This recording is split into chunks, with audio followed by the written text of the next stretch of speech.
आज से यानी कि इसी वीडियो से, जी हाँ, इसी वीडियो से आज हम लोग CH वर्जन 10 का कोर्स स्टार्ट करेंगे अपने यूट्यूब चैनल पर।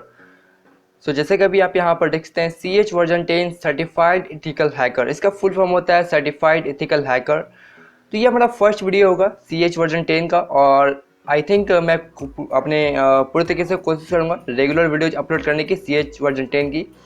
तो यहाँ पर सबसे पहला जो हमारा टॉपिक है वो होगा CH वर्जन 10 का terminology.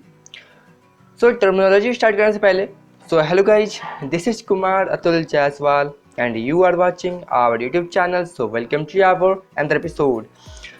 CH version 10 certified ethical hacker, आपको हैकिंग में डीपली जाने से पहले, उनके कॉन्सेप्ट के बारे में जानने से पहले आपको जानना होगा टर्मिनोलॉजी क्या है, किस किस तरीके से वर्क करता है, और बेसिकली ये इसका जो वर्क करने का जो तरीका है वो किस तरीके का है। मीन्स टर्मिनोलॉजी करने का मतलब ये है कि यहाँ पर जो है बेसिकली आपको जानना होगा पेलोड क्या होता है, एक्सप्लॉइट क्या होता है, वल्नरेबिलिटी क्या होती है, डॉक्सिंग क्या होता है, zero day attack and Daisy चैनिंग and botnet. तो बहुत सारी ऐसी चीज़ें हैं जो आपको कॉन्सेप्ट यानी कि हैकिंग में डीपली कॉन्सेप्ट जानने से पहले आपको इन सब बारे में जानना होगा। तो ये सब मैंने जो इम्पॉर्टेंट है, जो बेसिकली बहुत ज़्यादा रिक्वायर्ड है एज एथिकल हैकिंग, तो आपको यहाँ पर इन सब के बारे में जानना बहुत ज़्यादा कंपलसरी है। आइए जान लेते हैं एथिकल हैकिंग टर्मिनोलॉजी के बारे में। सबसे पहले आता है हमारे यहाँ पर पेलोड। बेसिकली पेलोड क्या होता है? पेलोड एक, अगर मैं बात करूँ इन सिक्योरिटी, तो पेलोड एक पार्ट ऑफ मैसेज हो सकता है, एंड पेलोड मीन्स एक कह सकते हैं एक मेलवेयर का पार्ट भी हो सकता है, जो किसी भी तरह के सिस्टम और नेटवर्क हो सकता है, वेबसाइट हो सकती है, उनमें एक बैकडोर क्रिएट कर सकता है या उनके सिस्टम को डिस्ट्रॉय कर सकता है। तो payload means be a part of malware, एक पार्ट हो सकता है, मेलवेयर का एक पार्ट हो सकता है, और जो कि आपके सिस्टम में, किसी के सिस्टम में, आपके टारगेट के सिस्टम में बैकडोर क्रिएट कर सकता है। आप उस बैकडोर क्रिएट करने के बाद नेक्स्ट टाइम जब उस सेम सिस्टम पर जब आप अटैक करेंगे तो आपको बहुत ज़्यादा ईजी हो जाएगा, बैकडोर से आप एंटर कर सकते हैं उसके सिस्टम में इस तरीके से। पेलोड बेसिकली एक सेट ऑफ कोड भी हो सकता है। सेट ऑफ कोड जगह अगर आप प्रोग्रामिंग करते हैं सी लैंग्वेज, C++, तो आपको पता होगा पहले हेडर आता है int main function, public function वगैरह, void function and cout cin. तो इस तरीके से एक सेट ऑफ कोड होता है उसके अंदर, पेलोड के अंदर में।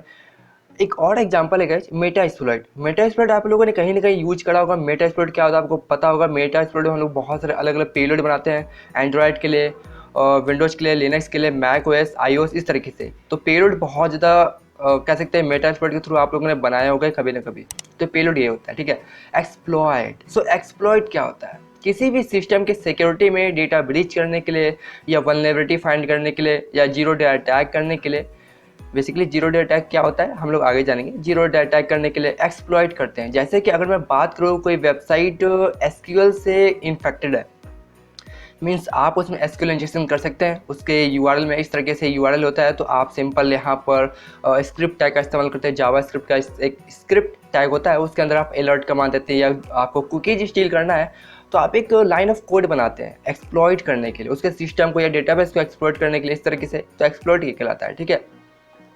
What is vulnerability? वल्नरेबिलिटी क्या होता है? वल्नरेबिलिटी एक किसी भी सिस्टम में, किसी भी नेटवर्क, किसी भी, आप चाहे वो आपका प्रोग्रामिंग लैंग्वेज हो, अगर आप C++ में प्रोग्रामिंग करते हैं तो आपको पता होगा, जैसे कि फॉर लूप की बात की जाए, तो फॉर लूप में आपने वहाँ पर एक लाइन ऑफ कोड लिखा कि 1 से यानी कि 1 to 10 तक आपने लिखा कि वो इन्फिनाइट नंबर जाए, मीन्स कहने वाले कि जो नंबर लूप चले 1 से 10 तक में, और वो प्रोग्राम रन होने के बाद इन्फिनाइट जा रहा है। तो ये एक लूप होल्स है, ये एक वल्नरेबिलिटी है। कहीं ना कहीं बेसिकली आपका प्रोग्राम तो रन कर रहा है, लेकिन उसके अंदर में कहीं ना कहीं वल्नरेबिलिटी है, जो वहाँ पर एक इन्फिनिटी कोड जा रही है, 1 से लेकर 10 भी क्रॉस कर चुका है, जबकि आपने वहाँ तक फॉर लूप में लिखा 1 to 10 तक ही लूप होल्स चले, लूप चले, उसके बाद वो इन्फिनाइट हो रहा है। तो वो एक प्रकार का वल्नरेबिलिटी है, और जिसे हम लोग लूप होल्स भी कहते हैं। और ये सब बहुत ही एक डेंजरस होता है किसी वेबसाइट, किसी भी डेवलपर के लिए, या अगर वो कोडिंग करता है सिस्टम के लिए, ये एक वल्नरेबिलिटी बहुत ज़्यादा एक मतलब कह सकते हैं किसी भी अटैकर के लिए ये एक एंट्री पॉइंट हो जाता है।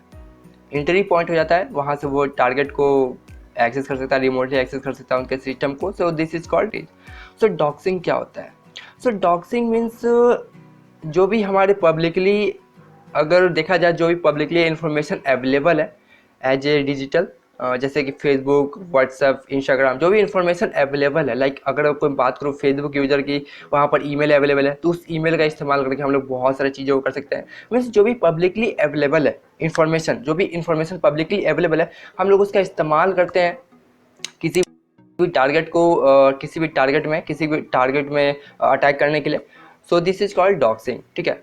तो यहाँ पर zero day attack, so zero day attack आपने कहीं ना कहीं जरूर सुना होगा, जीरो डे अटैक, आज वहाँ पर जीरो डे अटैक हो गया। So basically zero day attack क्या होता है?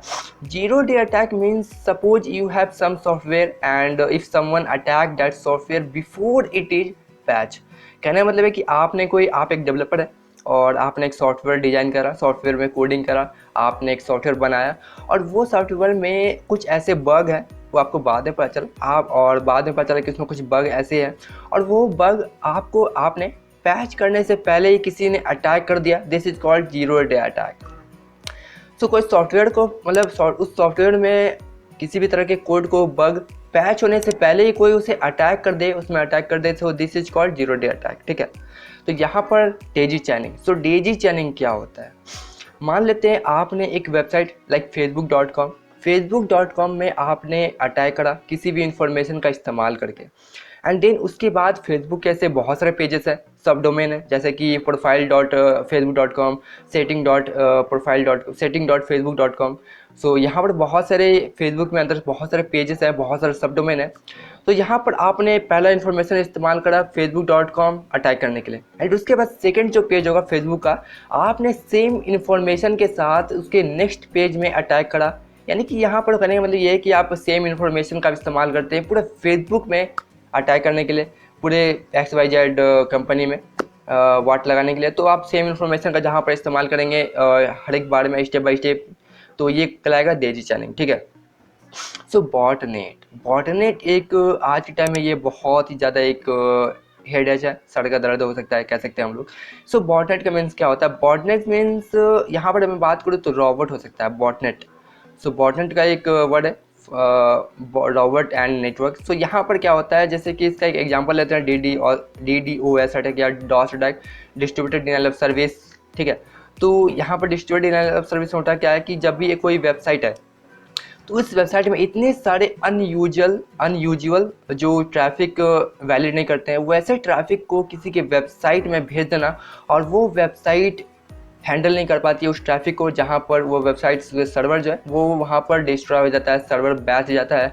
कहीं ना कहीं आपने सुना होगा, जब आप अपने 10th या 12th के जो सर्टिफिकेट जब आप अपना रिजल्ट चेक करने के लिए जाते हैं कि साइबर कैफ़े या किसी की वेबसाइट में एक्सेस करते हैं, सो वहाँ पर वो वेबसाइट खुलने में बहुत ज़्यादा टाइम लग जाता है, ये वेबसाइट खुलती ही नहीं है। तो वहाँ पर एक एग्जांपल कह सकते हैं कि इस तरीके का बहुत सारे किसी वेबसाइट में अगर ट्रैफिक आ जाए एट ए टाइम, तो वहाँ पर वो वेबसाइट वो चीज़ को हैंडल नहीं कर पाता है, वो डाउन हो जाता है। तो बॉटनेट का यहाँ पर कहने का मतलब ये है कि बॉटनेट होता क्या है कि एक प्रकार का मेलवेयर है।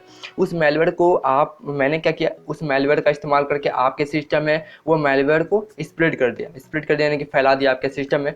और वो मेलवेयर क्या करेगा, वो मेलवेयर आपके सिस्टम का इस्तेमाल करके किसी थर्ड पार्टी के सिस्टम को वो अटैक करता है। सो दिस इज कॉल्ड बॉटनेट।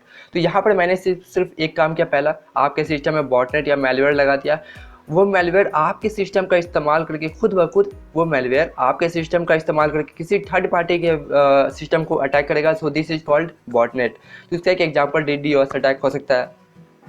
सो यहाँ पर बस इस वीडियो के लिए इतना ही। यहाँ पर हम लोगों ने जाना बेसिकली पेलोड क्या होता है, exploit, vulnerability, doxing, zero day attack, Daisy चैनिंग, botnet. तो इसी तरीके से बहुत सारे CH वर्जन 10 के बहुत सारे elements of securities and concept क्या क्या है एंड किस तरीके से प्रैक्टिकल भी देखेंगे हम लोग। तो इस वीडियो के लिए इतना ही। और अगर आपको वीडियो पसंद है तो प्लीज़ नीचे के सब्सक्राइब बटन क्लिक कर दे, बगल के बेल के आइकन प्रेस कर दे और नीचे के लाइक बटन पर क्लिक करना भूले। और इस वीडियो को अपने फ्रेंड के साथ जरूर शेयर करेगा, जब अपने व्हाट्सएप ग्रुप, फेसबुक ग्रुप हर एक जगह फैला देगा, जब अपने भाई को सपोर्ट करें। हमारे यूट्यूब चैनल को बहुत ज़्यादा सपोर्ट की ज़रूरत है। So thank you so much and good bye.